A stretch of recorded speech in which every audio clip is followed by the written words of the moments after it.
Welcome into another damn Cleveland sports podcast. My name's Andrew. I'm joined by Jordan. Jordan, we talked just before Christmas, and then you were going to Cleveland, and we said, well, we'll probably do at least one while you're in Cleveland. Certainly, that seems reasonable. So much will happen through that time, and it is now a month later. So I guess let's start with, how have you been? I understand for a while there you weren't doing so great.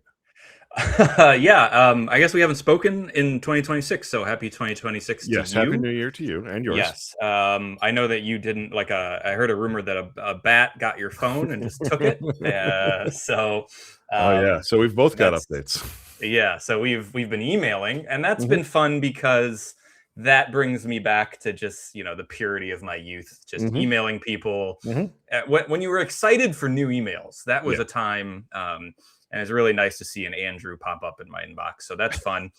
Yeah, I went to Cleveland for Christmas, had a great start to that trip, and then both my girlfriend and I got the flu at some Mhm. point, not together, one at a time. She Nice. got it first, Yeah. and then I actually flew back to LA knowing it was coming. I was like, I've Oh, so you were survived like a with patient zero for your entire I plane. was a patient zero. Sorry to that plane. We won't give out airlines or flight numbers. I did wear a mask the whole flight. Okay, so Hey, I tried to do my hats part. off. Hats off. Yeah, thank you so much. Part of the solution. And landed on a Sunday. Woke up the next morning, and I said, "Nope." And there it is. And that took me out for. I'm gonna be honest with you.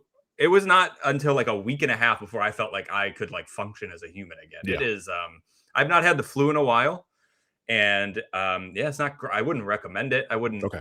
I So I not a wouldn't not a suggest you have it. Yeah, if not a you're looking suggestion. into it, I Yeah. would say don't do It's a it. pass. It's a pass. But I'm here now, Mhm. and we're on the other side of it, Mhm. and there's a lot going on, Andrew. But yeah, let's what happened to your phone, man? Let's talk about that. So have you seen these videos where like a thing with a battery in it will just like start expanding and then eventually explode? No, No, you but haven't seen this? I haven't. So Um, genuinely people are divided on this. Like some people are very familiar with this. Like the types of batteries that are in our phones and on like consumer electronics, if they like get exposed to extreme temperatures or like if they start to fail, they mhm. genuinely just start expanding. I don't know the chemical process, but Okay. like 2 weeks ago, I was looking at my phone and I was like, the one side is higher than the other. Like Hmm. the screen is not level.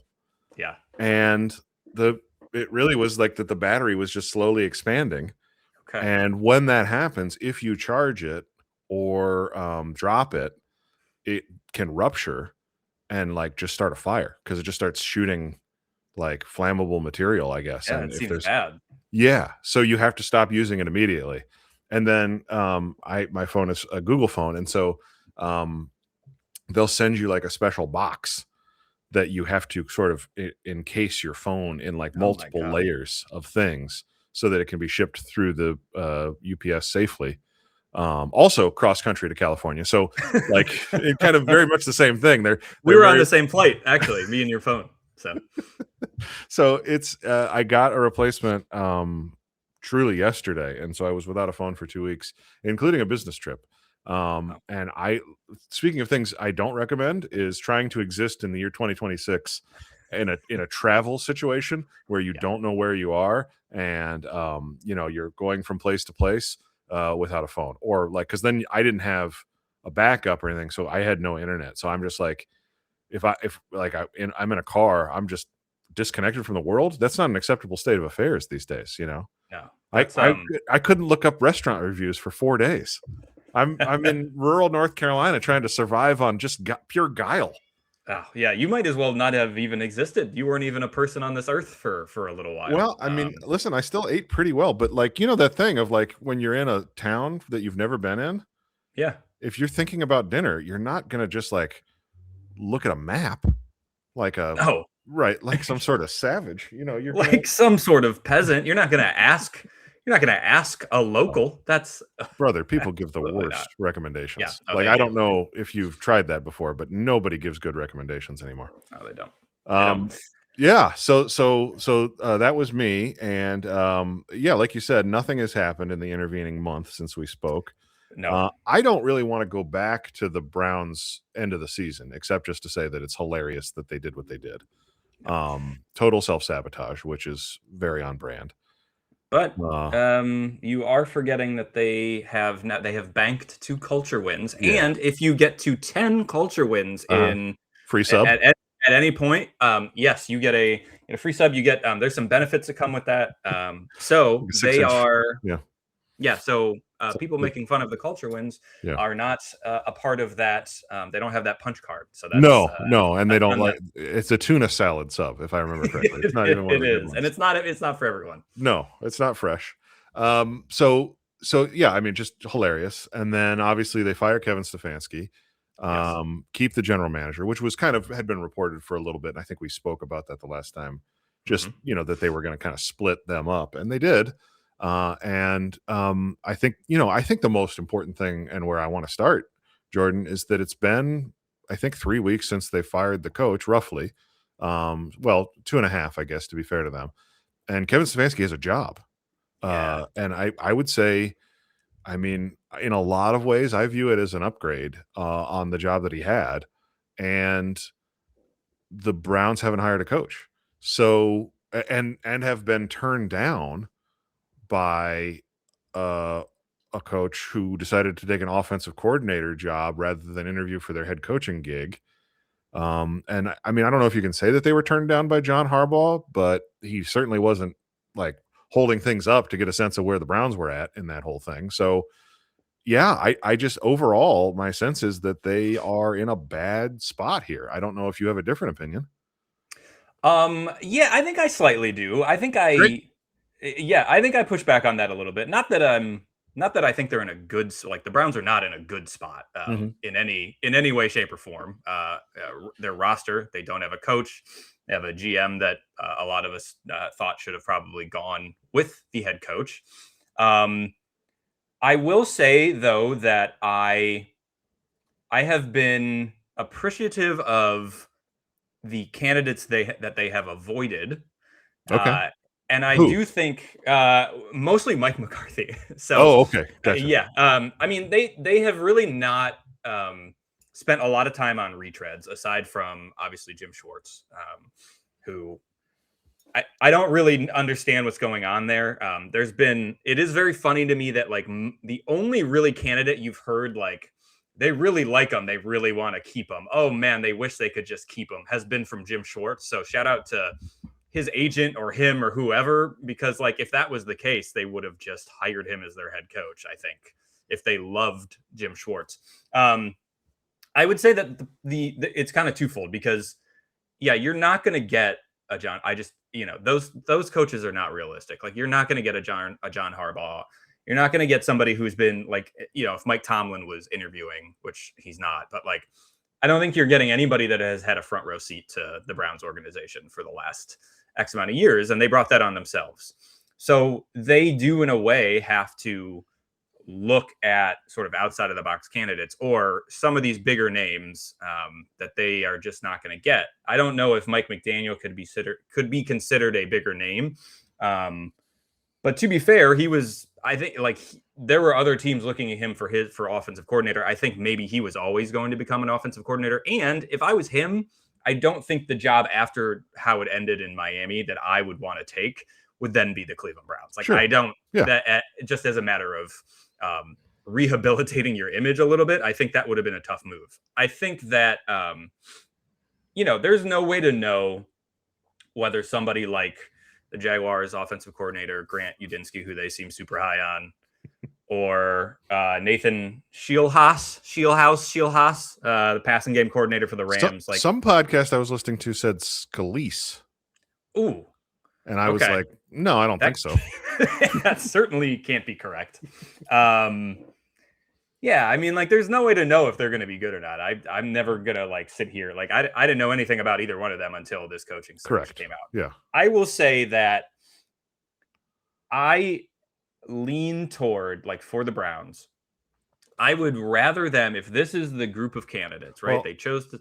Yeah, go ahead. just before we go into who Yeah, they yeah, yeah. should hire, I just want to go back to what you said because I agree with you that everything, like, it makes sense how they're where they are. Hmm. But I think it is. I mean, maybe.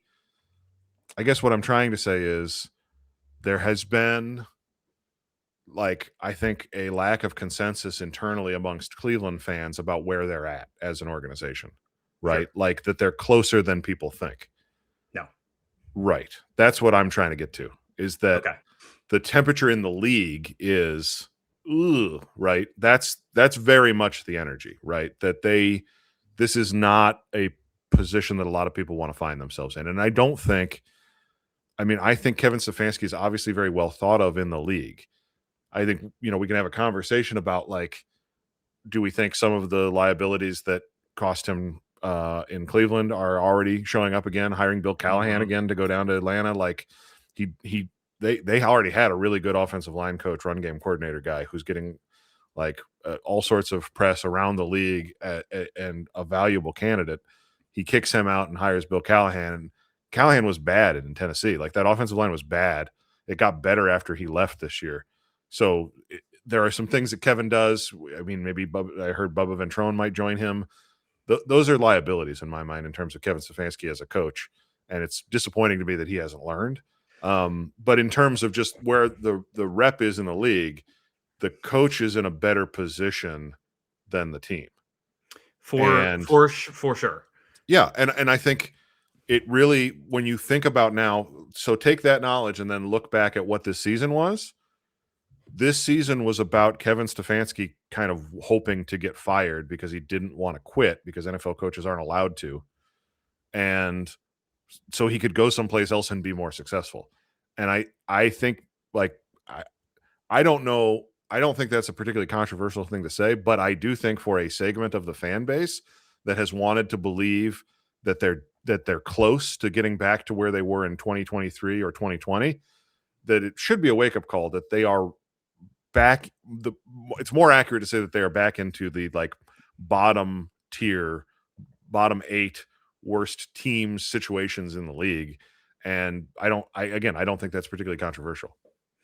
No, I mean, it's a full restart. And I think, to your point about Stefanski and how many teams he interviewed with immediately and then how quickly he got a job, is that the Falcons specifically are putting a bet that the lack of talent in Cleveland was more of the reason why he struggled and that offense struggled, plus Deshaun Watson, that bet being a bad bet, Right. than it was his offense. To your point, though, about we'll get to Stefanski and Yeah. maybe him not learning a whole lot in a second. I'll finish my thought on. I think your point is well taken. It is very, like, they have dug themselves a huge hole by their own doing, and the type of candidates, I think, to your point, that look at Cleveland and anybody. I think Mike McDaniel is a prime example of this. Like, he would rather go take an OC job, Right. to sort of take a year or two and then go coach a better team when there's more opportunities than coach the Cleveland Browns. And I don't blame him one bit for that, no matter what you think of Mike McDaniel. So, like, that's the sort of perception that I think a lot of more established guys or guys that have, are in demand have. And I think that's why the type of candidates that they have to look at are somebody like a Grant Udinski, are somebody like a Nathan Shieldhouse, because those are guys that other teams and other openings are probably not going to give. They're not ready. I mean, they're not. like, They don't think they're ready, or they're not going to risk it. Yeah, right. they're not going to risk it. Yeah, and that's the Jim Schwartz thing. The reason they're talking him up, the reason that they are being so vocal. I mean, one part of it is that the defense is legitimately good. I think that's more about talent than scheme. Yep. But I think one of the reasons they're talking him up, and one of the reasons they're talking about what it would take to keep him as a defensive coordinator, if not as the head coach, is they know that he might be their best option. Like, they literally are in a situation where they might not be able to hire. Udinski might turn them down, I think. Mm-hmm. I think Shieldhouse, or however we're saying it, he can't interview until after the NFC Championship game. I think he might turn them down. Neither of those guys have called plays.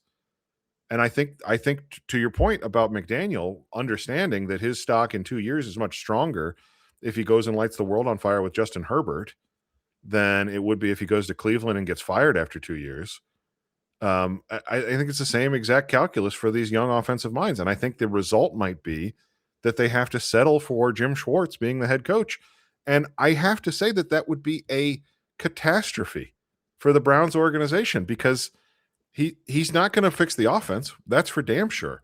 And so they've got an obvious problem of talent and a general manager who can't identify talent, while also looking like they are going to struggle to attract a premier offensive mind to fix it from the coaching side. So what are you left with, Jordan? It ends up being a situation where I think you're right to say it's a complete rebuild. They're not acting that way, and I think they're going to have their hand forced because they're going to lose a bunch of games again. And I just don't. I guess what I'm trying to articulate is they have packed themselves into a corner, and I don't see what the hire is that they could make from here on out that would change this, unless one of these young guys takes the job and then ends up being the next Sean McVay or something. Yeah, I mean that's what you're right. It would be, if both those guys said thanks but no thanks. Right. It's the Jim Schwartz show. It would be a catastrophe. And whether it's Jim Schwartz, they've interviewed Todd Monken twice for reasons I don't really understand. I forgot about that. Yeah. Yeah. I want to see Todd Monken and Shedeur Sanders. Oh, my goodness gracious. Yeah. Todd Monken, who just last seen in Baltimore, not being Lamar able Jackson to make it work with Lamar Jackson. Yeah, I'm sure that'll go great. Yeah, no, I mean, ending up with Schwartz as the head coach. And I even am kind of like, I don't like a situation where, say, one of these younger guys says yes, and they're like, okay, but you have to work with Jim Schwartz as your DC. Like that doesn't ever. Who has that ever really worked for at any point? And especially somebody with aspirations. Like if Jim Schwartz clearly wants to be a head coach again, which he's interviewed with the Browns, he interviewed with the Ravens. Like he clearly has some desire to do that. That is not a situation I want to put if it's Udinski, a 30-year-old. Right. With a pretty big personality in Jim Schwartz. Like he's kind of scared. I'm kind of scared of Jim Schwartz, to be honest with you. So no, I think that I'm interested in that Udinski is having a second interview, that he's coming in on Friday. I think and Minter too, right? That's the other name we haven't said yet. Minter too, although there was reporting today that he is leaning towards him and the Ravens are close, apparently. Okay, I missed that. Some reporting there. It's not nothing official there, but sure. But yeah, Minter too. And then I think they've done a virtual interview with Shieldhouse, but he, again, like you said, he can't come in until I think Monday is the day they've scheduled it. So but that's the other thing, Andrew, is like if Udinski's Friday, and they're like, okay, well, we still want to talk to Shieldhouse, and they still have not satisfied the Rooney Rule because Mike McDaniel pulled out, so he did not interview in person with them. Like if Minter goes to the Ravens, and then it's just like, I mean, the timeline is rapidly shrinking for them. Mm-hmm. And yeah, to your point, like I like that I'm always going to side on a younger offensive minded guy over like trying to do a Schwartz or a Monken or guys that have been here for forever. Like I just am always going to prefer that. But it's a risk for sure that if like these two decide like the Browns is not the place I want to have my first coaching job, like like what would be next year with Jim Schwartz as your head coach, and you're just kind of like, and you're just running it back with that. It would be tough. It's a tough sell, and that is to me the worst case scenario for sure. Mm-hmm. It also feels to me fairly likely. Well, I mean, I know I'm being very negative, but I think that, the NFL does a very good job. Nobody in the NFL really talks publicly about their thoughts on, who's good, who's bad for the most part. I mean, when Stefanski got fired, obviously there was a little bit of that, of like, he's well thought of. They expect him to have interviews. It's clear in retrospect that his agent knew exactly what was going to unfold here. And so Kevin probably knew by mid-December that if he got fired, he was going to have another job, and probably his choice of a few different jobs, which is what it seemed like, how that unfolded. I think the Browns have gotten, to an extent, they've gotten a report card from the rest of the NFL on where the league sees the team. And I think, Browns fans need to kind of just understand that the Browns are in a rough spot, and they are not particularly close to competing to win playoff games. I think their ceiling right now would be kind of what the Steelers did this year, like backing into the playoffs and losing in the first round, because Yeah. I think that might be the most they could accomplish. And that's if everything broke right in the next year or two. And the other problem, Jordan, is that by the time, if they are on track to fix the offense, by the time they've done that, Myles Garrett will be in the twilight of his career. Denzel Mhm. Ward's career will be probably over, the way the cornerbacks age, and the defense, in all likelihood, will not be the force that it is today. So they've also done a terrible job of syncing up their overall cycle. And I was talking to my dad about just this coaching search and where things are, and I just think I was as big of a bummer with him as I am being with you. I just think that there's a lot of evidence pointing to the fact that they are right back where they were in the Hugh Jackson years, or that maybe even before that. Maybe the better comparison is prior to the first tank, right? Where Mhm. they're sort of rudderless, and there are good players, Myles Garrett, Joe Thomas, right? But there's not a core that will sustain winning, and they probably are closer to needing a full reset than than anything else. And so then, if you think about the coaching hire, it almost feels like, whether we talk about Schwartz or whatever, again, unless that coach is kind of comes out of nowhere, they're drawing dead a little bit on the 26th season, I think, and looking at a longer term 2 to 3 year trajectory to kind of get organizationally back to a place where they are starting from square one. And it's just, I think it's incredible to see that this is where they are, and also that I think that there is not a strong consensus locally that is where, I mean, Mary Kay Cabot is still talking about like Super Bowl windows. Um, I agree with you. I mean, I think like the most optimistic view you can take right now is they hire one of Udinski and Chilhouse. This person turns out to be a really, really smart offensive mind. Um, they still lose enough. This is the other issue. Their schedule is so easy next year that I don't even know if they could truly tank if they wanted to.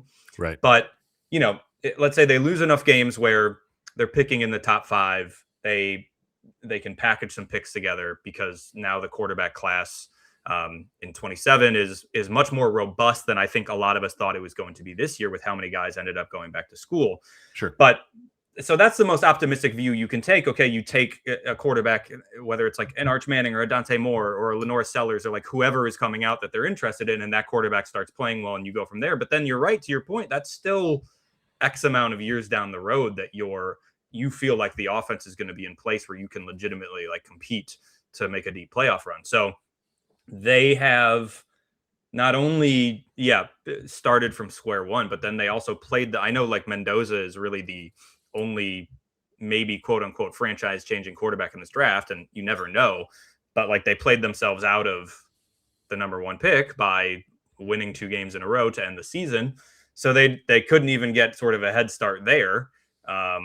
They can't pair the coach with the quarterback this year like maybe they could have had they just not won football games towards the end of the year, because they don't matter. So yeah, I mean, the most optimistic view is still you're looking at like 4 years until you feel like that offense is going to be good enough. And yeah, to your point, like I don't know what's going to be left of that defense at that point. I don't know how good that defense is going to be.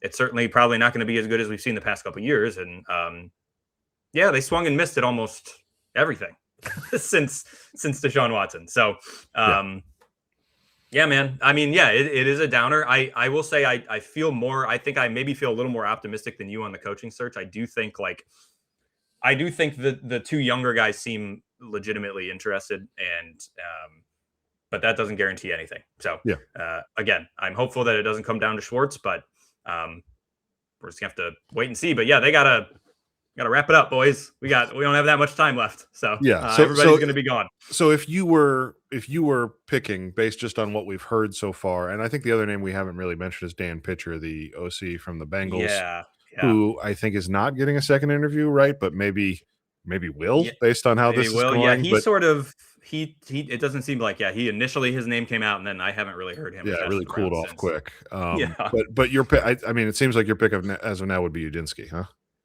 I mean I think so. It's like Yeah. it's so hard to between him and Shio. I would take either if these are the candidates we're working with, I'm taking him or Shieldhouse over. Yeah. And again, apologies if we're completely mispronouncing Nathan's name, but yeah, over the two older retreads that I have absolutely no interest in. So, right. Yeah. I have to say that, I mean, once you kind of accepted that Harbaugh was always probably going to the Giants, Mike McDaniel was kind of my choice, sure. just in terms of like, he's got a proven offensive scheme. And I think if you married that with whether it's Schwartz or somebody else defensively, that to me felt like a path to 10 wins pretty quickly, based on what he can do in the run game, those sorts of things. That one, when I saw that yesterday, that he was going to the Chargers and that he had essentially withdrawn, that's where the alarm bells really started going off for me, because I think the Browns, really any NFL team, should be in a position to sell a head coaching opportunity to a head coach that's just been fired. That, like, I mean, Kevin Stefanski had no problem getting on board with the Atlanta Falcons right away. Like, and I think, I think McDaniel and Stefanski are kind of like, I think they're pretty similar in terms of like, they've had a varied track record with some offensive success, and they probably deserve another chance at being a head coach. And the Falcons were able to get Stefanski, and the Browns weren't able to get McDaniel even back for a second interview. To me, that is like, and of course, this goes back a decade, right? I mentioned Mike Pettine's name, Kyle Shanahan, PowerPoint presentation. Mike McDaniel works very closely with Kyle Shanahan, right? So it's like, does it make sense that, Kyle was like, Mike, why don't you come out here to the West Coast and hang out for a while and coach one of the best quarterbacks in the league, but that, again, I just think so then you're in a situation, like you mentioned, Udinski, these are guys that haven't called plays in the NFL. Yep.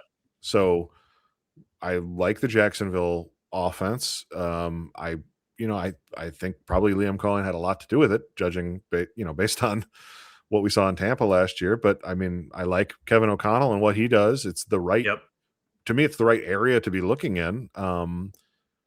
It is probably a year or two too early, but I do agree with you that I think that's probably the swing that you have to take now.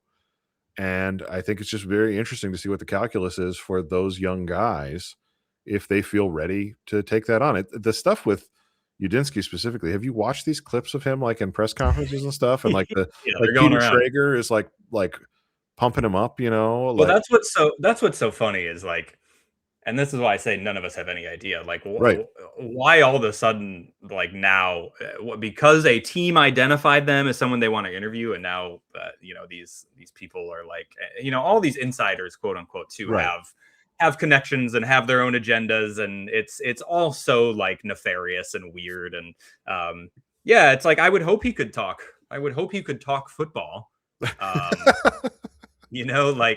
I don't think any of these clips of him talking about his work ethic or any of this stuff, like, it should sway anybody either way. And it is very funny that it's like, oh, and this young and talented up and comer, like, he could be the next Sean. It's like, what? The Jaguars just had, like, Trevor Lawrence just had the best season of his career. And outside of Jacksonville, I don't think you heard anyone talking. Nobody knows who Grant Udinski is. It's just very funny how it sort of like comes out. No, I mean, we'll see what happens. Again, like, we will hopefully know early next week who they're going to hire. I am very interested. We're talking about Stefanski, and Stefanski got a job very quick. Very quick. Beard still looks good. He's keeping the beard really nicely groomed. So Atlanta, please appreciate and take care of that really nicely manicured beard for us.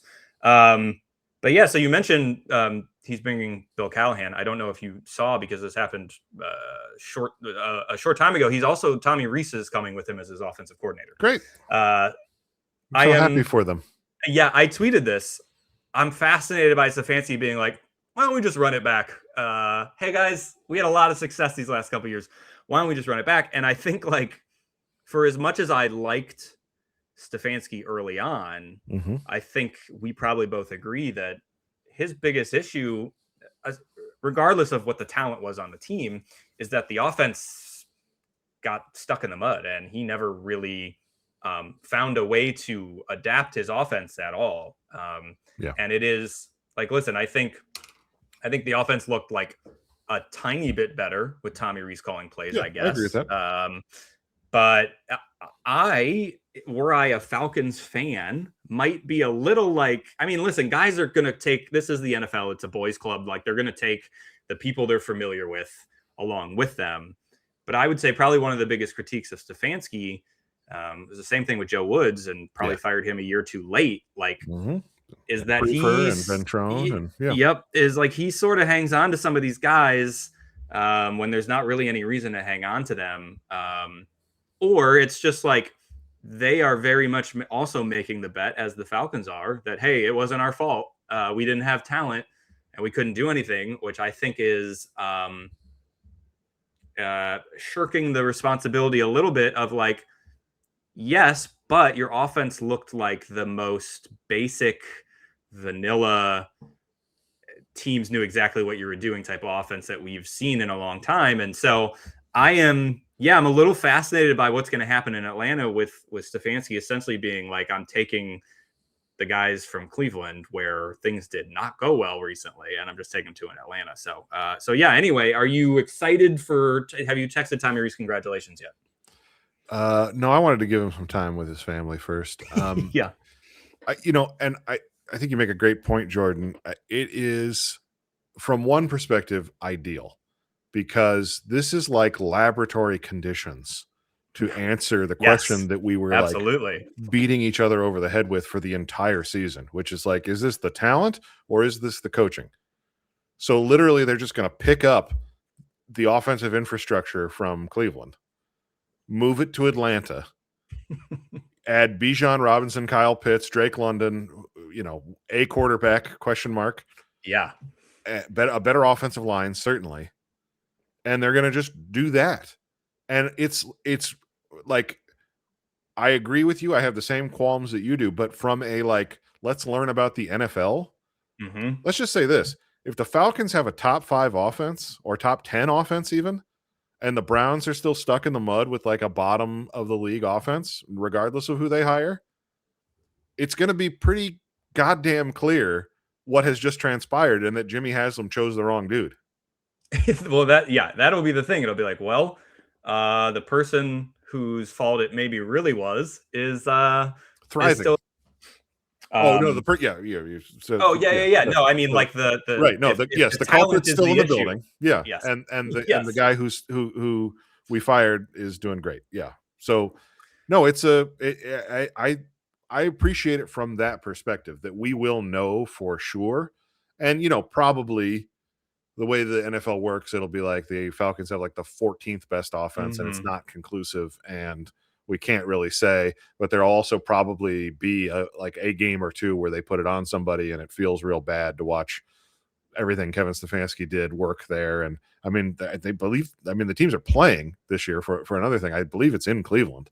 Are they? Okay. Yeah, they are definitely playing, and I think it's in Cleveland. So that's going to be fun. We getting a video tribute to Kevin, you think, on the screen? I mean, the Browns, we haven't talked about this on this show. The Browns and their game day stadium operations stuff are constantly the cringiest. So whatever choice they can make that will embarrass us as fans the most, that's what they'll do. Yeah. Maybe misspell his name. That feels like a possibility. Stefanski. Yeah. Yeah. Kelvin Stefansko. Kelvin's, and welcome back, Cleveland's own Kelvin Stefanski. It's I think that's a really good point. It is absolutely going to be an experiment of if indeed Kevin Stefanski is running nearly the same, and of course he is, because he doesn't know any other offenses. The guy that he hired to be the offensive line coach in Cleveland last year was like the best Bill Callen impersonator he could find. And it's interesting because they obviously have better skill positions with the guys you just named, but they do not have a quarterback. Michael Penix was not very good when he played. Kirk Cousins is barely functioning these days. So obviously he has a history with Kirk Cousins, but I don't know what they're going to do at quarterback there. So that makes it even more intriguing because if they trot out like Michael Penix, right, and they have a top 10 offense, and you're like, well, sick. So we'll see. We'll see what happens. The last thing that I wanted to touch on, and this also Kevin Stefanski, big news week for Kevin Stefanski. Big week for Kev. Big week for Kev. You know, and honestly, this is the first Browns coach. I mean, like, obviously the Shanahan stuff we just talked about, like seeing him go on to be successful in Atlanta, ironically as the OC, and then get the job in San Francisco was like, you know, it's like, oh, good for him, you know, like, but that was also a little bit tainted by like, okay, well, did you really need to like PowerPoint your way out of here? Yeah, did you need to do a full PowerPoint presentation? Right. Yeah. Prior to that, I can't think of another Browns head coach where I was like wishing them well in their future ventures. I really feel that way about Stefanski. Like, same. I'm happy for him, and it honestly feels a little bit like he just kind of was like, okay, well, I would like to do this someplace else now. Yep. And I kind of, Kevin, I hear you. Like, I also would like to do this someplace else now. I don't think I could ever root for the Atlanta Falcons. That seems pretty tacky. But boy, yeah, like, would I like the Browns to fire me as a fan? Kind of. Yeah. Would I like to not have to deal with the fan base of Shedeur Sanders in my mentions on Twitter every day? Yeah. And that's what's crazy too, is like it's already sort of following him to Atlanta, which is big time. My goodness. Yeah. So that happened. And then our good friend Baker Mayfield maybe found his Twitter password and decided. The funniest thing about this, as I'm sure everybody has seen the tweet that Baker sent yesterday, so I don't need to reread it. But the funniest thing about it, Andrew, is that Kevin Stefanski didn't say anything. So like it's very much the meme of that guy just being like, me, like like some writer for the I think Atlanta Journal-Constitution. Yeah. I mean wrote a pretty incendiary tweet being like, it wasn't Baker and Deshaun suck and Kevin Stefanski is getting out of there type of thing. But like Baker's clearly searching his name, or somebody like sent that to him. Definitely. So, like, both probably, which is just very funny with all the like, Baker has matured so much since he left Cleveland. Yeah, that's why he's the quarterback he is now. New guy. But it's just like Kevin catching some strays. He probably like got a notification and was like, what? Like, why is two things. I mean, it's very illuminating that they have not communicated with each other since. Oh yeah, it tells you everything you need to know. Cleveland, which is all the insight you need into. I mean, we all assumed things were bad towards the end there, but that gives you all the insight you need. I think people know how I feel about Baker Mayfield. It's this stuff that I think is the biggest loser energy I've ever seen, and you can have your criticisms of Stefanski as a coach, as a leader, whatever. I cannot imagine that dealing with somebody with the personality of Baker Mayfield is enjoyable, especially when things are not going well. And especially in that year when he tore his labrum and decided that he wasn't going to sit and was going to play the rest of the season, to his own detriment, to the team's detriment. And it sort of collapsed from there. But I am very like, Baker, you've been on, this is your third team since Cleveland, correct? It's been 4 or 5 years. You've had some really successful years in Tampa Bay. To like have been holding on to this so you could like tweet it on a random Tuesday in January because you saw some beat reporters, is just like, this is exactly why the Browns probably didn't want to give you money. Like, this is what's so funny to me is like your tweet, this whole thing is probably why Stefanski and Barry and they said we can't, like, we don't want to deal with it. And the irony of it is very funny. And I'm just sort of like, listen, we all know the Deshaun Watson thing was the worst move they could have made. But to me, that does not mean that the decision that they made with Baker was wrong. And I think you're just constantly reminded of why it was the right decision. We all wish they had just not made an even more catastrophic decision like immediately after it. But man, that I saw that tweet come up like a 2 minutes after he sent it, and I just stared at it for like 5 minutes because I was just like, what is going on, man? It's incredibly petty. There's not really another way to say it. Like, I mean, it's just like, I don't think there's a way to like see that and then be like, oh, well, that makes me feel better about Baker Mayfield as a person. Like, I mean, like, put all the like football context stuff aside, just like imagine being a person that thought that it was cool to do something like that. Mhm. That's, I mean, just like at a base level, to your point about like who he is, like personality wise, imagine just being like, I know millions of people are going to see this, and that makes me want to do it more. Yep. I want everybody to know that this is how I feel. Like that, like you said, the Biggest Loser energy is exactly right. You kind of laying out the Mayfield thing and then talking about Watson, and we just talked about Kevin and just being like, okay, you can fire me now, please. Like, okay, so that tweet is like the final nail in the coffin of like their relationship was completely broken by the end, and we kind of knew that, but like you've got it in black and white now, and we know who Deshaun Watson is as a person, and then the absolute garbage that he put on the field. And you just think about what Kevin Stefanski's 6 years in Cleveland were from a quarterback perspective. And to the extent that he had a hand in some or most of, I don't know. And I'm not even really talking about like signing blame, but what a wild ride professionally to go from like Baker Mayfield, who's one of the most petulant players, I think, probably in the NFL, to Deshaun Watson, who is like an all-time creep and a worse quarterback somehow, to like just then a cast of characters like from like the Muppet movie just popping out of the van every 2 weeks. And then like Joe Flacco shows up and you're like, hey man, what's going on? Like that is the equivalent. Oh, he probably was like, come here, Joe, give me a hug. I love you so much. Yeah. Like you're at the worst party you've ever been at, and you're just having the worst time, but you can't leave. And then like a good friend of yours walks in and you're just like, okay, I can, all right, we can get through this for a few minutes. I just like, and then ending with Shador. I mean, you truly ending right with being painted as a racist for for not starting Shador Sanders. But for a lot of people, like that's not just something that one guy said. No. There's a lot of people that now believe that, and Kevin then takes a job in pretty much the black capital of America. So I mean, yeah, he likes a challenge, I guess I would say, for Kevin. You know, he likes a challenge, and like I said before, I'm wishing him well.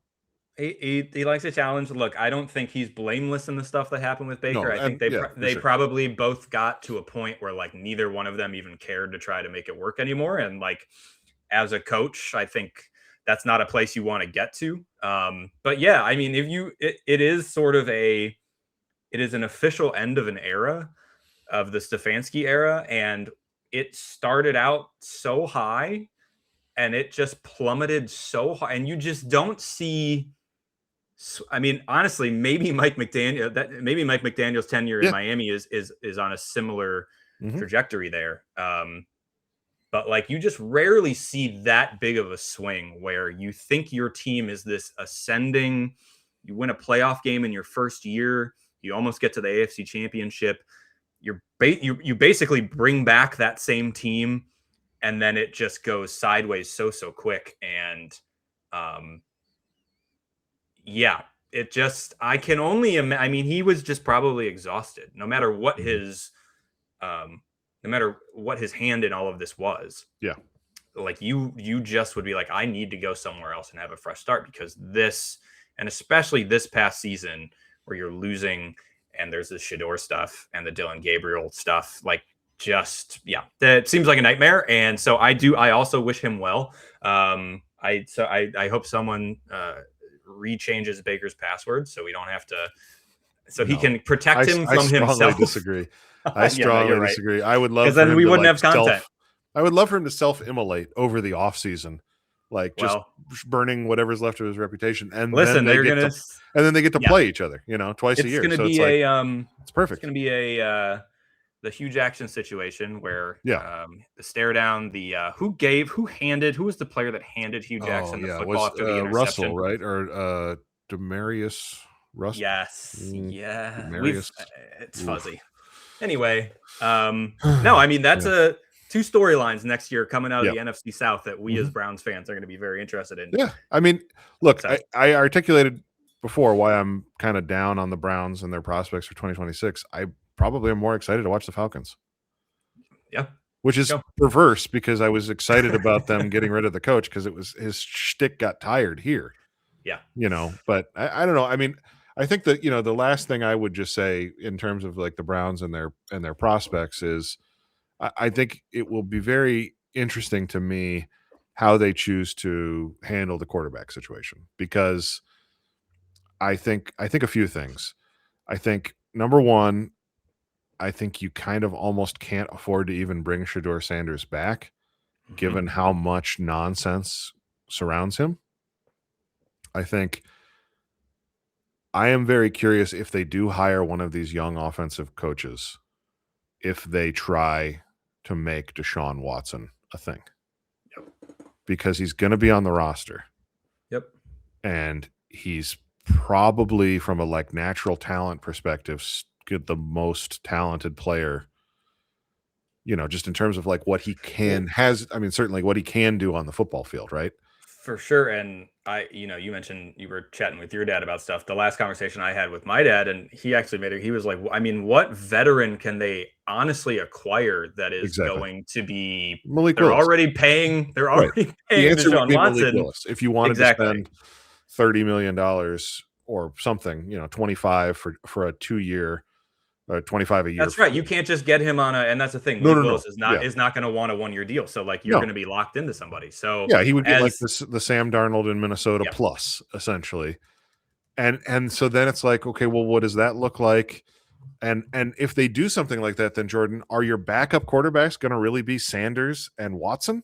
No, That you can't, sounds you simply like cannot have right, that. exactly. So I'm just very curious if I think, and I'm bringing it up now. I know we're 2 months ahead of this even happening, but I'm bringing it up now because I do think that the coaching decision plays into this, right? Like Mhm. I think we've talked a lot about Stefanski on this show. I do think he deserves a fair amount of blame for not putting together an offense that Deshaun Watson could For sure. run comfortably. And I think by the time he finally got around to it, Watson was so mentally kind of cooked from all the different things that had happened and the pressure that he was putting on himself that it looked kind of unrecognizable. But I am curious if one of these young offensive guys were to take the job, if they would see it as, I mean, essentially it's like a professional challenge to like, could you get him to, and I'm not saying that they should, by the way. I'm just curious because It's it, yeah. like your dad said, like what are their options? It's kind of like the coaching search. Like the quarterback search is going to look a lot like the coaching search. Like if you're just like Mike McDaniel made sense going to LA instead of coming here. If you're Malik Willis, are you trying to go to Cleveland? Yeah, if you're trying to showcase yourself maybe Right. for your next Right. contract. Yeah. I think putting a bow on all of it is like I hope he doesn't play. Like I don't have Agreed. any interest in watching him play Agreed. football Yeah. again for the Browns. But um, this is the last, he will be the last vestige of this. Like we talk about an end of an era with Kevin Stefanski. He's in his final year of this albatross of a contract that every year we talk about, like, oh my God, I cannot wait until they're out from under this contract. So it is the final sort of tie, and they can finally like clean their hands of that. So it will be really interesting if they are like, we'll play you this year, but you're gone. Like we're not like we're breaking up, everything's gone, or what they do with it. Because yeah, I mean, are you just going to have him? Are you just going to have him sit for another entire year? I don't know. I don't know what the situation is going to be, but yeah, this is I can't wait for that to not have to have these conversations about it. I would say. I So. totally agree. But my last thought is this.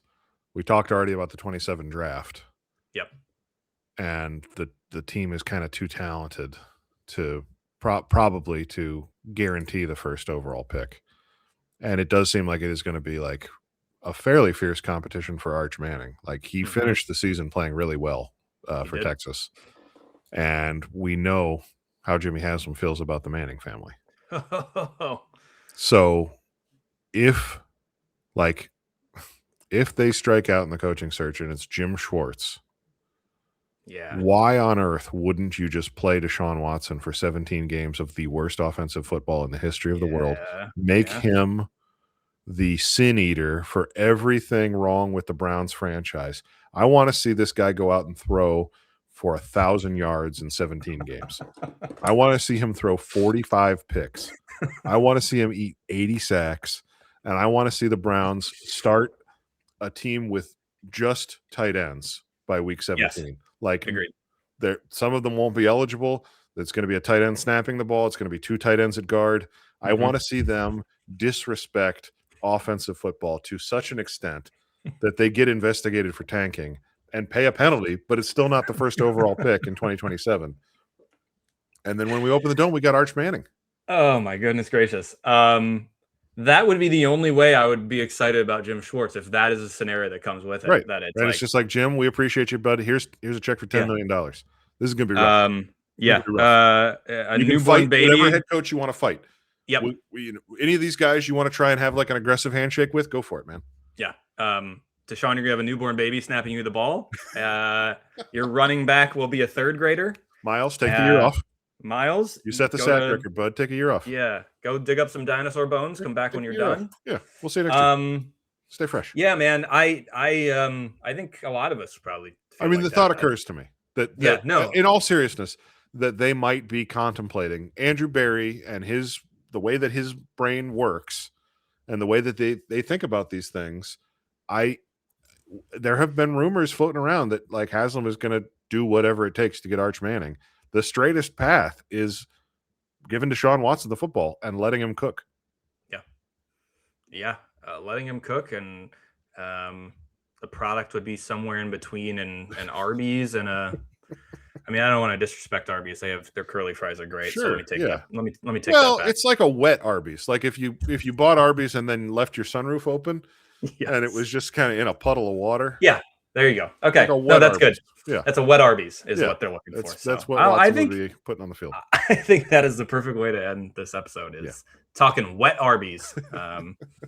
Browns 26. Let's go, baby. All right. Well, that'll do it. It's good to be back with you, Jordan. Thanks everybody for watching. And I'm not even going to address when we might be back because obviously that is foolhardy. So every time we do it, we jinx ourselves. So we might as well. And the gap actually grows. The more the more episodes we do, the longer. So the next one, I guess we'll see in 28. Our next episode will be, and the Browns have drafted Arch Manning. Andrew, how are you? Wet Arby's, Jordan. Wet Arby's. it's this craze sweeping the nation. All right. Okay. Thanks everybody for watching. We'll see you soon.